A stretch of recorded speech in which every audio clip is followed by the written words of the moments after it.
Olá, concurseiros, olá, concurseiras. Nesta aula nós iremos começar a abordar os termos essenciais da oração. E nesta aula nós iremos abordar o tema sujeito. Prepare-se, é uma aula um pouco extensa, mas creio que será muito produtiva. Vamos para a nossa tela. Termos essenciais da oração. Definindo. Como você já sabe, as frases verbais ou orações são formadas por termos sintáticos. Por isso, iremos falar justamente sobre tais termos sintáticos que constituem a oração. Nesta aula, você aprenderá tudo sobre os termos essenciais da oração, a começar pelo sujeito. Você pode perguntar, meu amigo, por que essenciais? É simples. O sujeito e o predicado são chamados de termos essenciais da oração, porque normalmente as orações são formadas por estes termos. Bom, afinal você pode perguntar, o que é sujeito? Sujeito é não só o termo que representa o ser ou o fato sobre o qual se declara alguma coisa, mas também o termo que faz o verbo ser conjugado. Então olha só. O termo que faz o verbo ser conjugado. 80% dos sujeitos serão definidos a partir desta premissa, mas também o termo que faz o verbo ser conjugado. Ou seja, o sujeito não é só o termo que representa o ser ou o fato sobre o qual se declara alguma coisa, mas também o termo que faz o verbo ser conjugado. É por isso que o verbo ou locução verbal concorda em número e pessoa com o sujeito. Cada sujeito está ligado a um verbo. Preste atenção nisso. Cada sujeito está ligado a um verbo. Por isso, fique de olho na relação entre o verbo e seu sujeito. Vamos a estes exemplos. As casas de Tapejara estão à venda. Nós estamos esperançosos. Sua Excelência foi flagrada com dinheiro na cueca. Ninguém deveria jogar lixo nas ruas de Tapejara. Quem nunca pecou nesta vida? Quem são aquelas ali? Morreu este mês o homem, o qual revolucionou o mundo moderno. Então olha só, o homem é sujeito de qual verbo? Conjuga qual verbo? Morreu. O qual, sujeito de revolucionou. Note bem que o núcleo do sujeito pode ser tradicionalmente um substantivo, normalmente um pronome, um numeral, um verbo no infinitivo, uma oração substantiva ou uma palavra substantivada. É muito importante notar que o verbo concorda em número e pessoa com o núcleo do sujeito. E só para os que desejam aumentar o seu conhecimento, saibam que alguns linguistas mais ousados dizem que o advérbio pode funcionar como sujeito. Voltando aos nossos exemplos, perceba que eu coloquei em negrito e sublinhado os núcleos dos sujeitos. Mas o que realmente é o núcleo? O núcleo do sujeito ou de qualquer outro termo sintático é a palavra mais importante desse termo. Normalmente, os determinantes, artigos, pronomes, numerais, adjetivos e locuções adjetivas vêm ao redor do núcleo, formando um sintagma. O que é o sintagma? Já falei em aulas passadas, mas vou repetir. Sintagma, grupo de palavras que estão relacionadas. Às vezes, um termo sintático pode ter mais de um núcleo. Nesse caso, dizemos que o termo é composto de 2, 3 ou mais núcleos. Vamos entender melhor estudando o sujeito. Uma boa maneira de identificarmos o sujeito de uma oração é fazer a pergunta o que ou quem antes do verbo. Observe esses exemplos que estão aí na tela. Vamos um por um.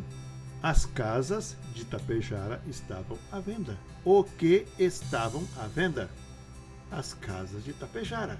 É só perguntar para o verbo. Então, as casas de Tapejara é o sujeito.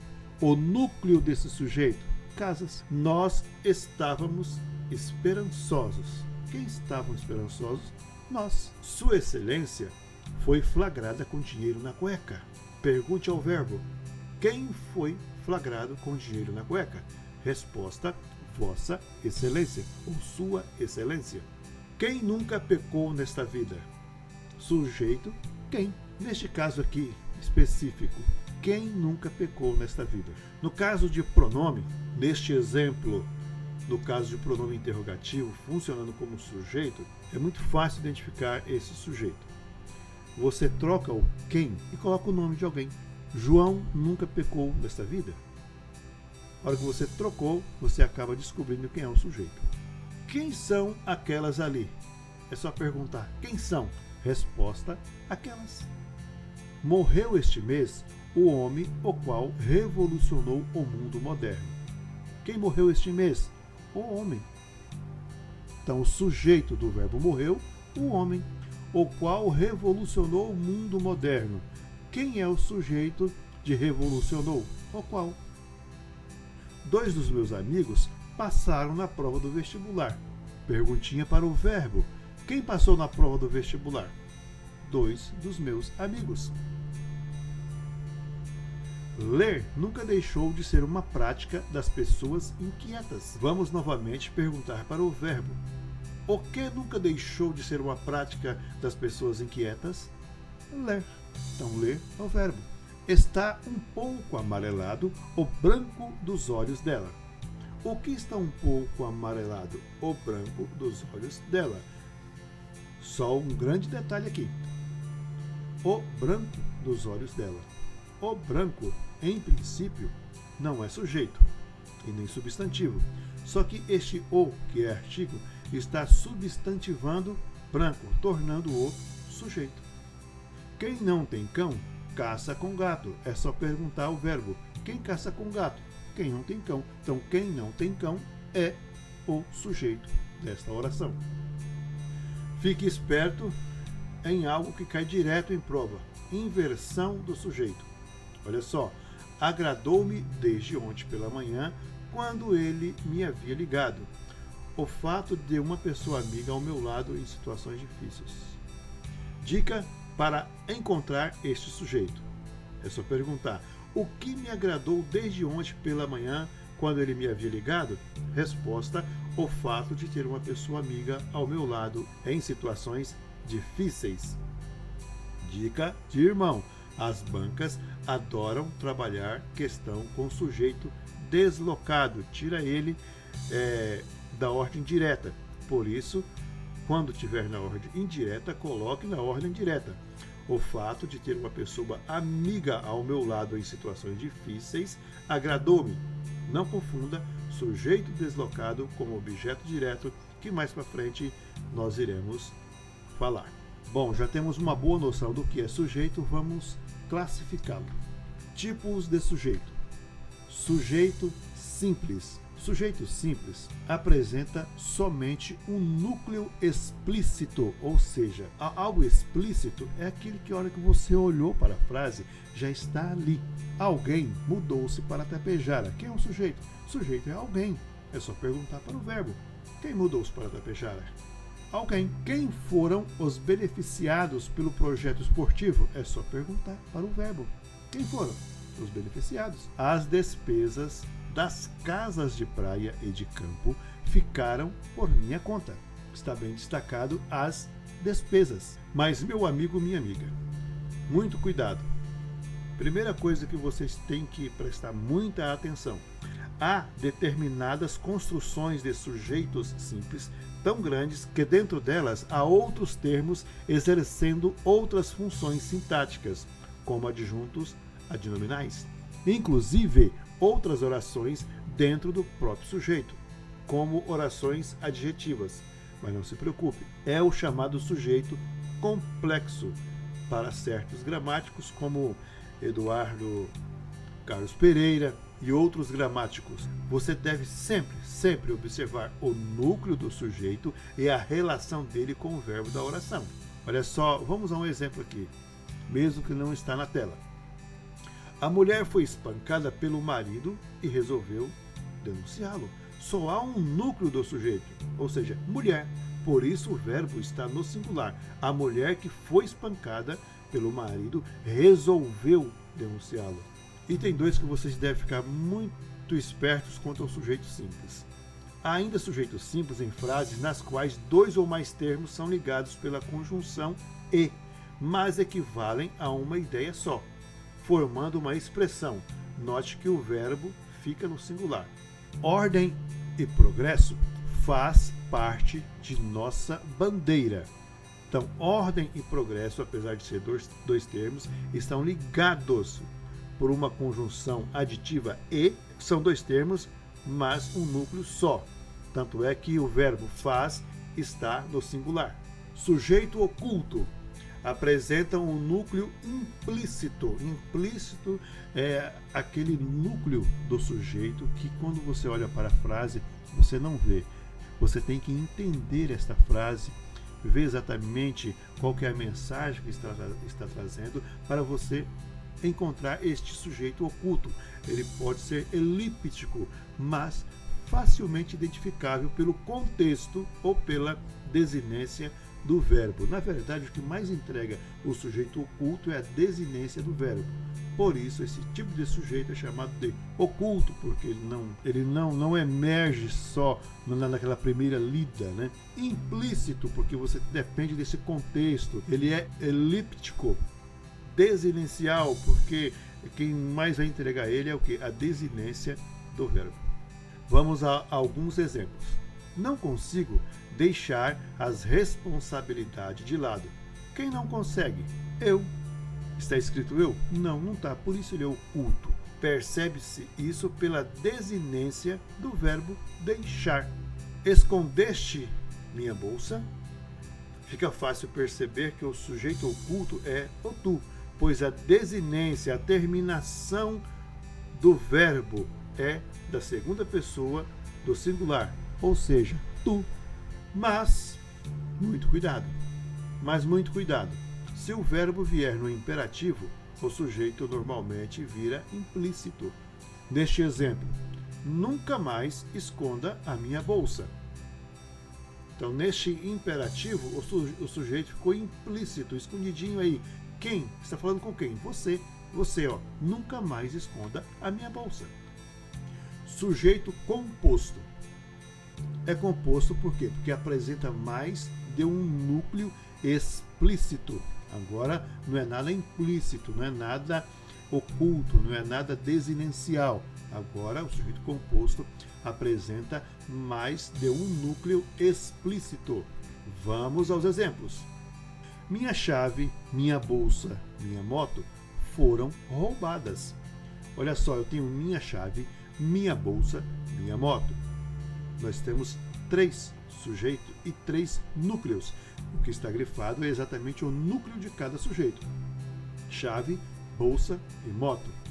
Indignados ficaram os moradores da Zona Oeste e os da Zona Sul com descaso. Então nós temos 2 sujeitos, 2 núcleos, moradores e os da Zona Sul.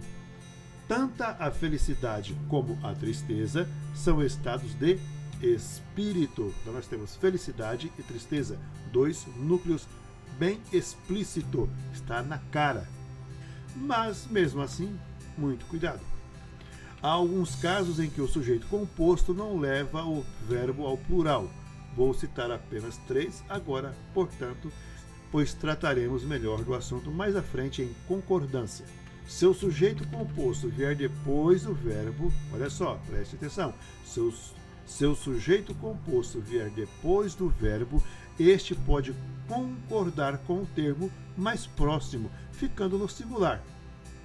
Foi escondida minha bolsa e minha chave. Olha só, o verbo foi não entrega para a gente que temos 2 núcleos de sujeito. Segunda situação, quando há uma enumeração de núcleos do sujeito composto e no fim há um termo resumitivo, como neste exemplo aqui. Velhos, crianças, mulheres e homens, ninguém sobreviveu ao desastre. Então, o que seria no plural, né, levando em conta essa enumeração, velhos, crianças, mulheres e homens, foi resumido pelo ninguém. Esse termo resumitivo trouxe o verbo para o singular. velhos, crianças, mulheres e homens. Ninguém sobreviveu ao desastre. Então, muito cuidado quando tiver enumerações de núcleos do sujeito, né? No caso, o sujeito composto, e no final, antes do verbo, tem um termo resumitivo, que é nesse caso aqui.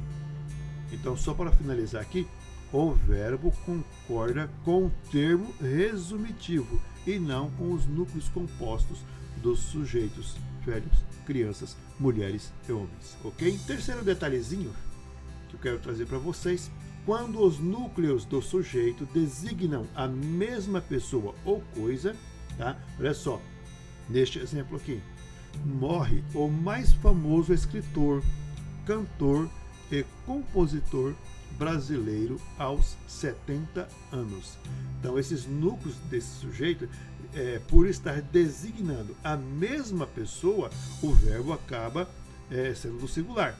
Morre o mais famoso escritor, cantor e compositor brasileiro aos 70 anos. Então, esse termo escritor, cantor, compositor, como refere-se a uma só pessoa, verbo no singular. Sujeito indeterminado. Esse tipo de sujeito é extremamente interessante, tá? Pois se assemelha ao oculto, só que, apesar de o verbo indicar que houve uma ação praticada por alguém, a identidade do sujeito é indeterminada. Indetermina-se o sujeito normalmente por 3 motivos. Primeiro motivo, por não se saber sua identidade. Segundo motivo, por querer torná-lo desconhecido ou por generalização. Existem 3 construções com sujeito indeterminado na norma padrão. Nós vamos abordar com calma essas 3 construções com sujeito indeterminado. Vamos à primeira. Primeiro tipo de construção: verbo na terceira pessoa do plural com sujeito explícito. Criticaram-nos na reunião de ontem. Poderia ser eles, né? Mas como ele está indeterminado, existe essa indeterminação que foi construída na terceira pessoa do plural. Por isso, sujeito indeterminado. Normalmente, falam pelas costas por ser mais conveniente. Isso é triste, né? Quando fala da gente pelas costas por uma questão de conveniência. Esconderam minha bolsa. Quem escondeu? Não sei, está indeterminado, mas esconderam. Esconderam minha bolsa. Alguém escondeu, mas quem? Normalmente falam pelas costas por ser mais conveniente. Alguém fala, mas quem? Criticaram-nos na reunião de ontem. Alguém criticou. Quem? Não sei. Uma observaçãozinha aqui. Meus filhos João e Pedro vivem aprontando. Outra vez esconderam minha bolsa. O verbo esconder não apresenta sujeito explícito e está na terceira pessoa do plural. No entanto, não há indeterminação do sujeito, pois o contexto indica quem são os que praticaram a ação de esconder. Logo, o sujeito do verbo esconder é oculto e não indeterminado.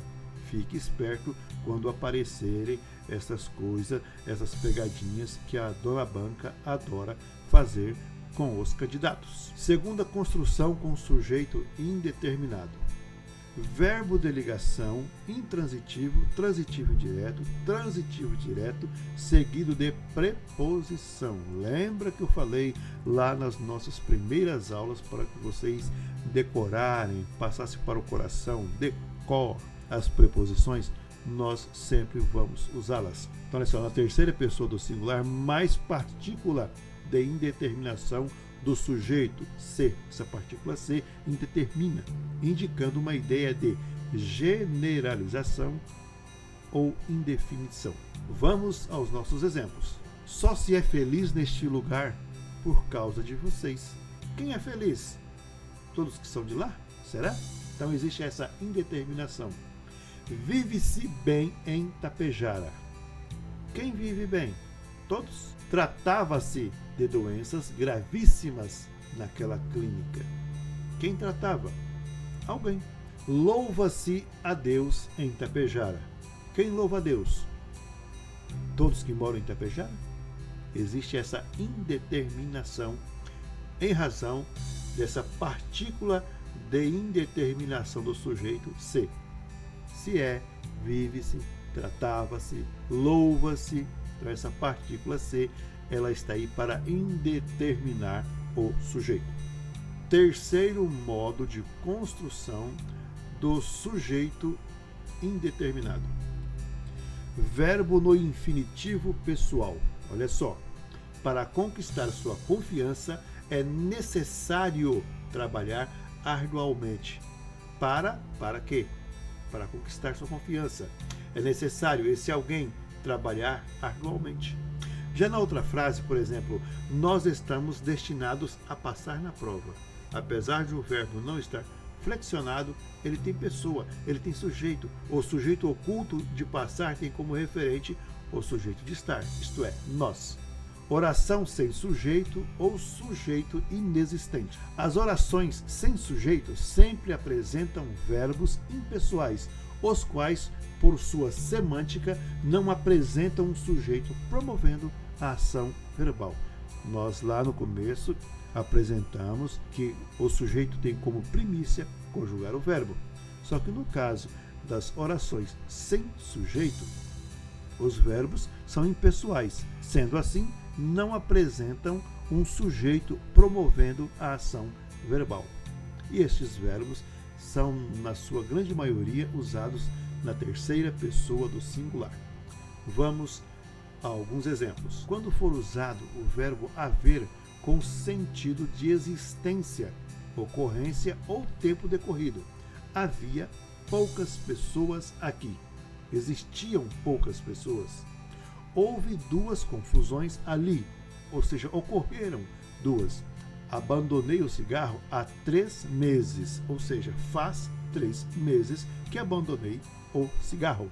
Cuidado, o verbo ter pode ter sentido existencial, embora alguns gramáticos o tenham como coloquial. Nesta frase, tinha uma pedra no meio do caminho. Então, o verbo ter tem um sentido de existência, existencial. Existia uma pedra no meio do caminho. E atenção, todos os verbos impessoais, quando acompanhados de auxiliares, transmitem a estes sua impessoalidade, ficando no singular. Então, verbos impessoais, quando eles estão acompanhados de alguns auxiliares, transmitem a estes sua impessoalidade, ficando no singular. Há lanches sobre a mesa. Nesta frase há uma impessoalidade quanto ao sujeito. Deve haver lanches sobre a mesa. Mais uma vez, o verbo haver transferiu a sua impessoalidade. O verbo haver é transitivo direto quando impessoal. Logo, na seguinte frase, houve 10 acidentes na PR 323 em apenas um mês. Se fosse ocorreram 10 acidentes seriam sujeito. Cuidado com a maldade no coração de alguns homens da banca, pois eles podem pegar o objeto direto e colocar antes do verbo para que você confunda com um sujeito. Neste exemplo, apenas um acidente houve na PR 323. A intenção dele ao deslocar o termo é confundi-lo quanto ao sujeito. Preste muita atenção no verbo fazer, parecer, ficar, estar, quando indicar tempo ou aspectos naturais. Não a vejo faz 10 anos. Então está indicando tempo. Aqui fez invernos rigorosos ano passado. Aspectos naturais da natureza. Parecia tarde da noite, do verbo parecer. Ficou escuro do nada, um aspecto natural. Estava frio naquele dia, estava um aspecto também da natureza. Todos os verbos impessoais, quando acompanhado de auxiliares, transmitem a estes sua impessoalidade, ficando sempre no singular. Fará dias quentes em dezembro. Vai fazer dias quentes em dezembro e não vão fazer. Então o verbo sempre no singular. O verbo faltar não é impessoal, mesmo quando indica tempo decorrido. Terceiro quesito que nós temos que ter muita atenção. Verbo ir, mas para em indicando tempo decorrido. Vai para 2 anos que ele está na França e não vão para. Vai em 5 anos desde a última vez que nos falamos e não vão em 5 anos. Muita atenção com o passar mais de, preposição indicando o tempo. Já passava das 2 horas da manhã e não já passavam. Preste muita atenção também em basta, de chegar, mais de, no imperativo, indicando suficiência. Basta de tolices, chega de problemas. Portanto, não é bastam de tolice, é basta de tolices. Todos estes exemplos que estamos trazendo aqui, estamos nos referindo à oração sem sujeito. Paro de falar aqui, pois não se trata de quem tem ou não razão. Quem é o sujeito? Nesta oração, temos uma oração sem sujeito. Ser, indicando o tempo vago, hora, data, distância e aspectos naturais. Era uma vez um lugarzinho no meio do nada. São 3 horas da madrugada. São 2 quilômetros daqui à sua casa. Já era manhã de primavera quando acordei. Todas orações sem sujeito. Certos verbos indicam sensações como doer, coçar, cheirar. Meu filho, onde lhe dói? Coça muito aqui atrás, doutor. Realmente cheira mal atrás de suas costas. Quem é o sujeito dessas orações? Verbos que indicam fenômenos naturais. Chover, ventar, nevar, gear, trovejar, amanhecer, escurecer. Ventou, trovejou, choveu e depois nevou no sul do país. Onde está o sujeito desta oração? Não existe. Inexistente. Sujeito oracional. O sujeito é oracional quando vem em forma de oração. O verbo do sujeito oracional fica sempre na terceira pessoa do singular. Quem semeia vento, colhe tempestade. Quem colhe tempestade? Quem semeia vento. Por isso é um sujeito oracional. Não é saudável, embora seja delicioso. O quê? Comer frituras todos os dias. Viu-se que ela tem grande potencial na música. Sujeito oracional. Então, meus amigos, por aqui a gente termina o primeiro elemento essencial da oração, que é o sujeito. Na próxima aula, nós veremos o predicado. Então, nesta aula, nós vimos a definição de sujeito, sujeito simples, sujeito oculto, sujeito composto, sujeito indeterminado. E lembrando que o sujeito indeterminado parece muito com o sujeito oculto. Nós vimos a oração sem sujeito, e vale lembrar que na oração sem sujeito, o sujeito é inexistente. E por último, nós vimos o sujeito oracional. Obrigado pela sua atenção. Na próxima aula, nós iremos estudar predicado, o segundo termo essencial da oração. Valeu, Deus abençoe vocês.